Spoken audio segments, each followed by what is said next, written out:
আমাদের ভালো লাগাতে সকলকে অনেক অনেক অনেক স্বাগত জানিয়ে আমার আজকের গল্প আরম্ভ করছি। আজকের গল্প পরিণয়। গল্পটি তাহলে শুরু করি। এই চল চল সবাই, গায়ে হলুদের তত্ত্ব এসে গেছে অঙ্কুশদের বাড়ি থেকে। এরপর কুশের গায়ে হলুদ নিয়ে এসে তোকে মাখানো হবে কুহু, কলাতলায় বসে। আরও সুন্দরী হয়ে উঠবে আমাদের মেয়ে। কথায় বলে বিয়ের জল গায়ে পড়লে সব মেয়ে সুন্দরী হয়ে ওঠে। আজ সেটা দেখা যাবে। সমবেত কণ্ঠে হাসির রোল ওঠে চৌধুরী বাড়ির একমাত্র কন্যা মিস্টার জহর চৌধুরীর মেয়ে কুহুর বিয়ে উপলক্ষে। ওকে বসিয়ে রেখে বেরিয়ে যায় কাকিমা, মামি আর অন্য আত্মীয় স্বজনেরা। উফ, এতক্ষণ পর একটু অবসর পাওয়া গেছে। নিজের ভীষণ প্রিয় দক্ষিণের ব্যালকনিতে এসে দাঁড়ায় কুহু। আজ অবশ্য অনেক ভোর থাকতে উঠেছে ও।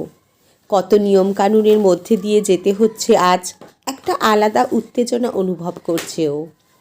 বিয়ে নিয়ে প্রতিটা মেয়ের একটা স্বপ্ন খুব সংগোপনে সাজানো থাকে মনে।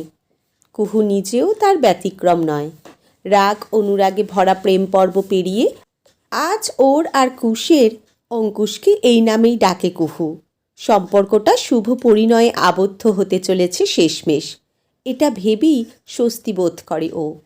এই সম্পর্কটা নিয়ে অনেক চড়াই উতরাই পথ পেরোতে হয়েছে ওদেরকে।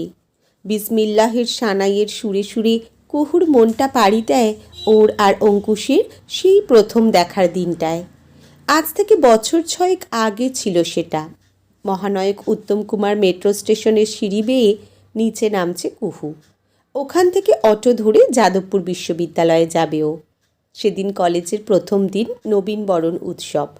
মায়ের মেরুন রঙের কাঞ্জিভরম শাড়িটা পরেছে কুহু খুব শখ করে। সারা বছর কুর্তি আর জিন্সে স্বাচ্ছন্দ্য বোধ করে যে মেয়ে, সে একদিন শাড়ি পরলে যা অবস্থা হয় আর কি। সেদিন কুহুরও তাই অবস্থা ছিল। একই সাথে ভর্তি হওয়া ওর প্রিয় বান্ধবী পৃথাও শাড়ি পরবে বলেছে সেদিন। দুজনে মিলে কত প্ল্যান করা আছে। জীবনে প্রথম স্কুলের গণ্ডি পেরিয়ে কলেজ চত্বরে পা রাখা, স্বাধীনতার স্বাদ পাওয়া, এই সমস্ত ভাবতে ভাবতে এগিয়ে চলছিল কুহু। এমন সময় হুড়মুড় করে ধাক্কা মেরে ওকে ঠেলে এগিয়ে যায় একটা ছেলে, কাঁধে গিটার। রাগে নাকটা ফুলে ওঠে কুহুর। ঝাঁঝিয়ে উঠে বলে, এই যে, দেখে শুনে চলতে পারেন না, নাকি ভিড়ভাট্টায় মেয়েদের দেখলেই ছুঁয়ে দেখার অছিলা? পিছন ফিরে দৃপ্ত ভঙ্গিতে তাকায় ছেলেটা এবার। মৃদু হেসে বলে, সরি ম্যাডাম, আসলে আজ প্রোগ্রাম আছে, দেরি হয়ে গেছে, তাই তাড়াহুড়ো করছি, তাই খেয়াল করিনি। ইচ্ছে করে আপনাকে ধাক্কা দিয়ে শরীর ছুঁয়ে দেখার কোনো উদ্দেশ্য এই অধম অঙ্কুশ সেনের নেই। মানছি দিনকাল খারাপ, তবে সব পুরুষকে এক ক্যাটাগরিতে ফেলবেন না। এটা বলেই হনহন করে এগিয়ে যায় সেই তরুণ। অটোতে উঠে কুহুর চক্ষু আবার চড়ক গাছ। উফ, একই অটোয় উঠল শেষমেশ। মনে হচ্ছে ওর দিকেই তাকাচ্ছে বারবার ছেলেটা। সামনের সিটে বসে আয়নাতে। নামার সময় একই জায়গায় নামলো, তারপর কোথায় অদৃশ্য হয়ে গেল। কি জানি কি হতে চলেছে, মনের ভিতরটা কেমন জানি করতে থাকে কুহুর। ছেলেটার সঙ্গে কি একটু বেশি খারাপ ব্যবহার করা হয়ে গেল? আসলে দিনকাল যা খারাপ, তাতে যাক, অত শত ভেবে কি হবে। যাদবপুর বিশ্ববিদ্যালয়, এই তো 4 নম্বর গেট, কলা বিভাগ। হ্যাঁ, ওই তো জায়গা মতোই দাঁড়িয়ে আছে পৃথা। কুহু গিয়েও ওখানেই দাঁড়ায়। তারপরে অনুষ্ঠান শুরু হবার পরপরই কুহু স্বরচিত কবিতা পাঠ করে। মঞ্চ থেকে নামতেই অভিনন্দনের বন্যায় ভাসতে থাকে ও। ততক্ষণ নাম ঘোষণা হয় পরবর্তী শিল্পী অঙ্কুশ সেন। নামটা শুনে চমকে গিয়ে কুহু তাকিয়ে দেখে, আরে, এ তো সেই ছেলেটা গিটার বাজিয়ে গান ধরেছে। আভি না যাও ছড়কে, দিল আভি ভরা নেহি।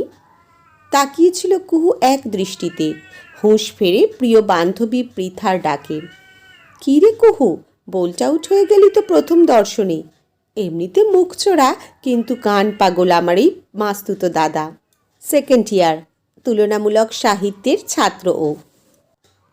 ঈষৎ অভিমান করে কুহু বলে, কিন্তু আগে তো দেখিনি তোর এই দাদা রত্নটিকে। আর মুখ চোরা না আরও কিছু, আজ তো ভালো জবাবটাই দিল আমাকে।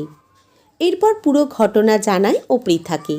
কথায় কথায় বান্ধবীর থেকে ও জানতে পারে কুশ আসলে পৃথার ছোট মাসির ছেলে। আগে মুম্বইতে থাকতো, বছর 2 হলো কলকাতায় এসেছে। এদিক ওদিক ঘুরে ফিরে গান রচনা সুর দেওয়াই কুশের প্যাশন।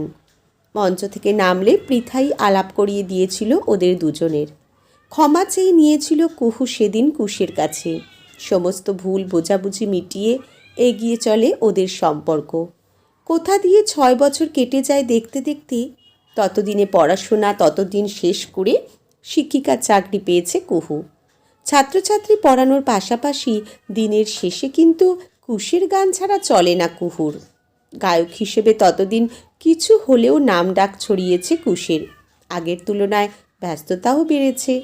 এদিকে কুহুর বাড়িতে বিয়ে নিয়ে দেখাশোনা শুরুর প্রারম্ভেই কুহুর বাবা যেদিন জানতে পারেন ওদের সম্পর্কের কথা, প্রথমে একটু বেঁকে বসেছিলেন ব্যান্ড গায়কের সাথে একমাত্র মেয়ের বিয়ে দেবেন না বলে। কিন্তু মেয়ের জেদের কাছে শেষমেশ হার মানতে হয়েছিল ওনাকে। কুহু বরাবরই স্পষ্টবাদী। সেদিনও তার কোনো ব্যতিক্রম ঘটেনি।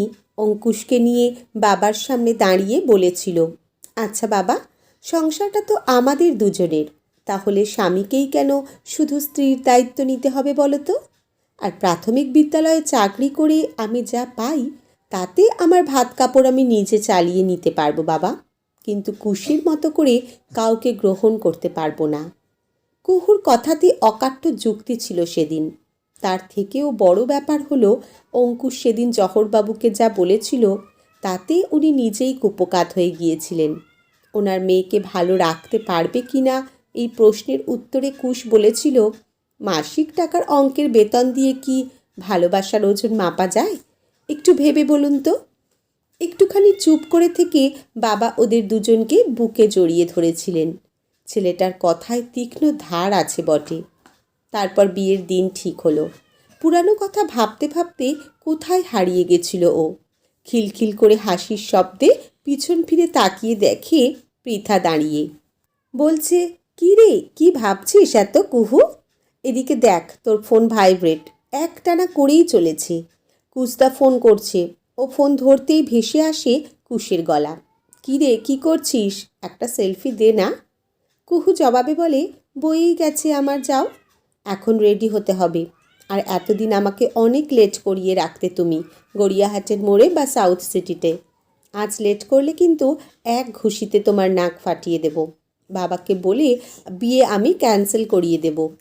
কুশ বলে, কি গুন্ডা থুড়ি গুন্ডি বউ আমার। সেই শুরুর দিনের ঝগড়া আজও থামালো না, আর থামবেও না কখনো। হেসে ওঠে দুজনে মিলে। শুভ লগ্নে শুভ পরিণয়ে আবদ্ধ হয় ওরা দুটিতে জুটিতে। বাসর রাতে কুহুর হাতে আলতো চাপ দিয়ে অঙ্কুশ বলে, মেট্রোর সিঁড়ি থেকে বিয়ের পিঁড়ি, তোকে নিজের করে পেলাম কত পথ পেরিয়ে। লজ্জায় রাঙা হয় কুহুর মুখ। এক ছুটে পালিয়ে যেতে চায় ও। এক ঝটকায় ব্যালকনির কাছে গিয়ে ওকে নিজের বাহুজোড়ে বেঁধে ফেলে কুশ। ওদিকে তখন ওদের বন্ধুরা সকলে মিলে গান ধরেছে, আজি বিজন ঘরে নিশীথ রাতে, আসবে যদি শূন্য হাতে, আমি তাইতে কি ভয় মানি, জানি জানি বন্ধু জানি, তোমার আছে তো হাতখানি। আজকের গল্প এখানেই সমাপ্ত। কলমে পুষ্পিতা ভৌমিক, পাঠে জয়তী। ধন্যবাদ।